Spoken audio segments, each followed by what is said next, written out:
Bayes formula demystified. Bayes formula tells us how existing probability beliefs can be updated given new information. Let's understand the statement through an example. You are following a company which will make an earnings announcement next week. The expected earnings number is $2.5 per share, and you believe there is a 40% chance that the actual earnings number announced here after 1 week will exceed this number of $2.50.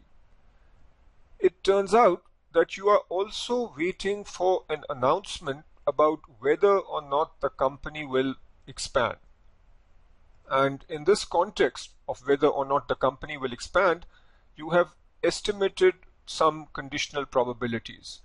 According to your estimate, the probability that the company expands given that earnings will exceed expectations is 80%, and the probability that the company expands if the earnings do not exceed expectations is 5%.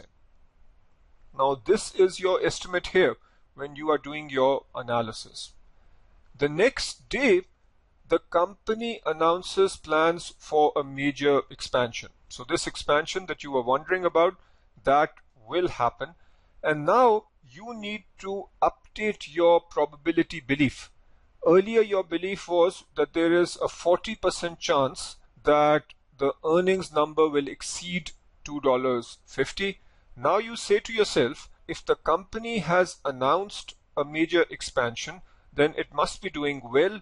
So the probability that the earnings number that will be announced here, the probability that this will exceed 250 is probably more than 40%.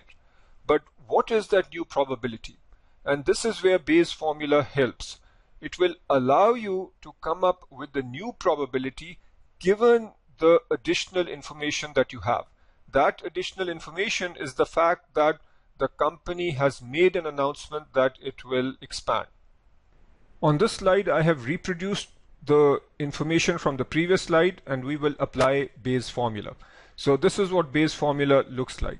The probability of an event given information is equal to the original probability of the event. So this is an unconditional probability multiplied by the probability of the information given the event divided by the probability of the information. So we need to figure out here what is the event and what is the information. And the way you figure that out is by carefully reading the question. We are told that we want to find the updated probability.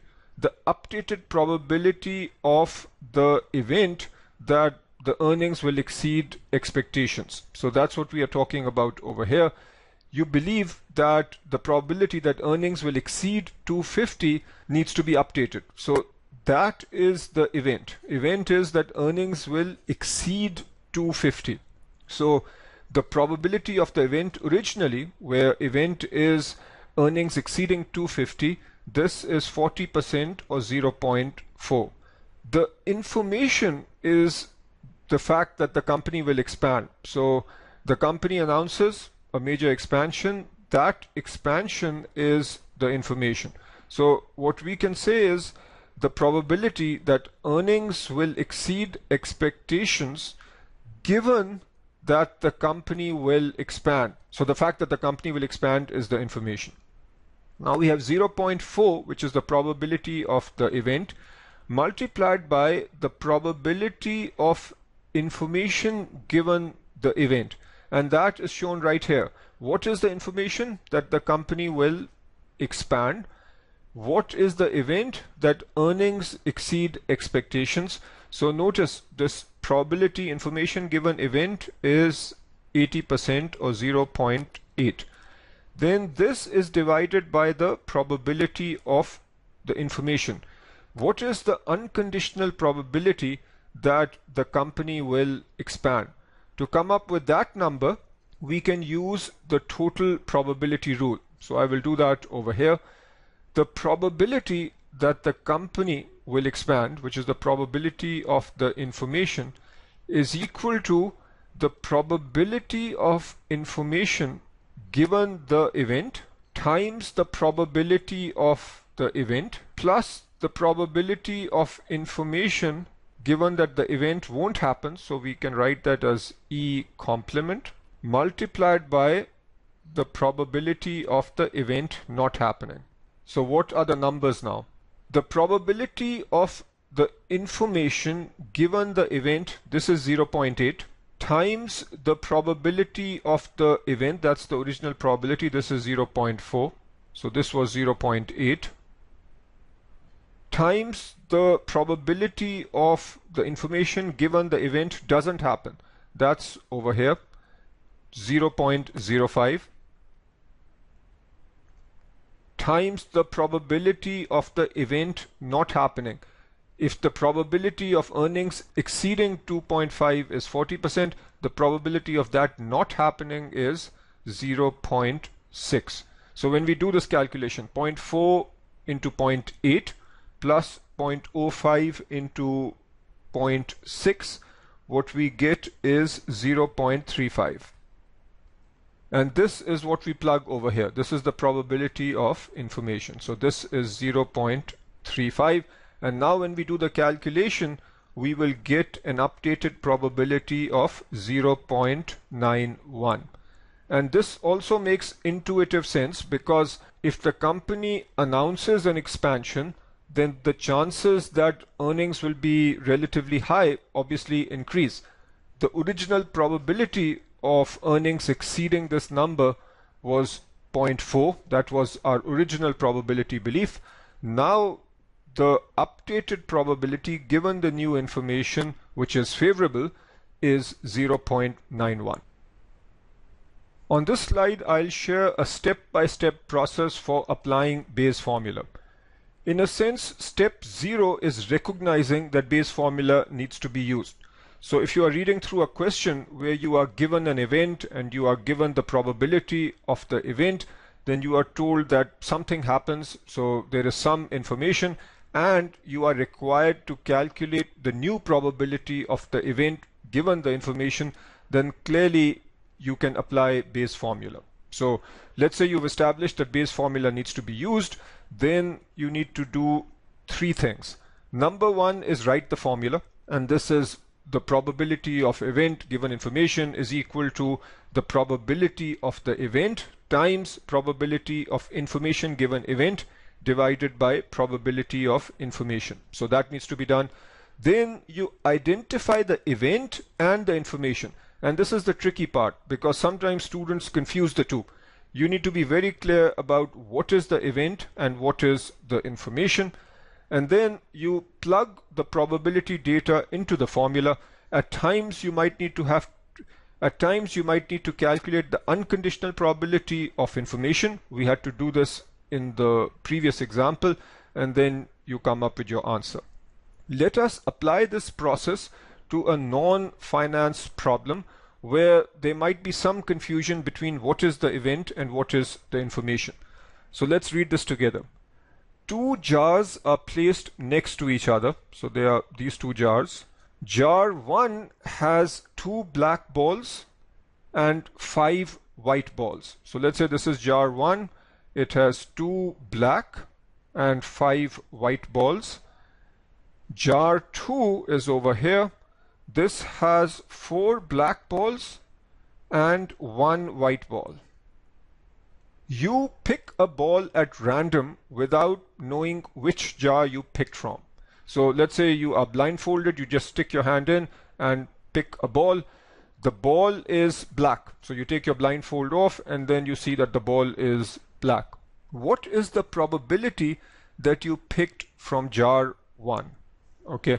Now we can apply Bayes' formula here, because there is a certain event and then you have information. So what is the event and what is the information? That we'll do in step 2. But step 1 is to write the formula. So you need to memorize this formula. The probability of an event given information is equal to the probability of the event multiplied by probability of information given event divided by the probability of information. All right. Now, step 2 is identify the event and the information. The way you do this is you look at what probability you need to calculate. And the question here is, what is the probability that you picked from jar 1? So if we do part 2 now, step 2, the event is picking from jar 1. So the event is picking from jar 1. Let's label that event J1. What is the information? The information is that the ball that you got at random is black, and that's the information that you have over here, that the ball is black. So the information is that the ball is black. Now, using this, let us map with the formula. And what I mean by that is, instead of using E and I, we are going to use J1, which is our event, and B, which is the information. B means that we picked a black ball, so that's the information, that the ball that we got is black. So the formula can now be written like this. The probability that the jar is jar 1, given that we picked a black ball, is equal to the original probability that we pick from jar 1 multiplied by probability of picking a black ball given that we dipped into jar 1 divided by the probability of information, which is the fact that we picked a black ball. So probability of picking a black ball. So here we've done step 2. We've identified the event, we've identified the information, and we've mapped into the original formula. Then step 3 is plug the probability data into this formula. So what is the probability of picking from jar 1? There are 2 jars and we randomly went to a particular jar. So this probability is simply 0.5 multiplied by the probability of picking a black ball from jar 1. So that probability is simply 2 because there are 2 black balls divided by 7 because there are a total of 7 balls. So we can say 2 over 7, then divided by the probability of picking a black ball. If you consider these 2 jars together, we have 6 black balls, 6 white balls. So the probability of just picking a black ball is 6 divided by the total number of balls, which is 12, and that's simply 0.5 again. So we can write 0.5 over here. Conveniently, the 0.5 and 0.5 cancel. It's just a coincidence that these 2 are the same. So the probability that we picked from jar 1, given that we randomly selected a black ball, is equal to 2 over 7. So that is an illustration of how we follow this process. Conveniently over here, this unconditional probability, the probability of picking a black ball, was easy to determine from here. But that's not always the case. In the previous example, we had to compute the unconditional probability using the total probability rule. And that's what we need to do in this example. So in case you are wondering that you are a finance student and why am I talking about balls and jars as if this is grade 9, but we will now look at an actual finance problem and another application of Bayes' formula. So we have a given economy where the probability of an economic boom is 60%. The probability of a recession is 40%. If the economy is booming, the probability of stock LMN outperforming or doing well is 85%. The probability of the stock underperforming is 15%. On the other hand, during a recession, there is a 20% probability that stock LMN will outperform and 80% probability that it will underperform. The probability of the economy being in a recession, given that LMN is outperforming, is closest to what? All right, so let's follow the process again. Clearly, we need to use Bayes' formula because we are given an event and then we are given some information and asked about the probability of the event given this information. So in any case, let's follow step 1 now and write the formula. So probability of event given information is equal to the probability of the event, so that's the unconditional probability, multiplied by probability of information given event divided by probability of information. And the way you can remember this is, you start out by simply going with your original probability belief and then multiplied by probability of essentially the opposite of this. So here we have E given I, we change that to I given E, and then you divide by probability of information. So we don't need to derive this, but you can just try and remember this formula. Then step 2 is identify the event and the information. We are asked about the probability of the economy being in a recession given something. The something is that the stock is outperforming. So the probability that you need to find, or the probability of this thing, this is the event. So the event is that the economy is in a recession. So let's denote that by R. And what about the information? The information is that LMN is outperforming. So let's denote that by O for outperforming. Then we map with the formula, which means we rewrite the formula. So we can say probability of R given O, so probability that the economy is in a recession given that the stock is outperforming, so that's what we need to find. This is equal to the probability of the event, so probability of recession times probability of information given event. Again, information is that the stock is outperforming, so O given the event, which is the fact that the economy is in a recession, divided by the probability of information, which is the probability that the stock is outperforming. Now we do step 3, which is plug the probability data. So what's the probability of a recession? We are given that over here. Probability of a recession is 0.4 multiplied by probability of outperforming given a recession. So that data is shown over here. During a recession, there is a 20% probability that stock LMN will outperform.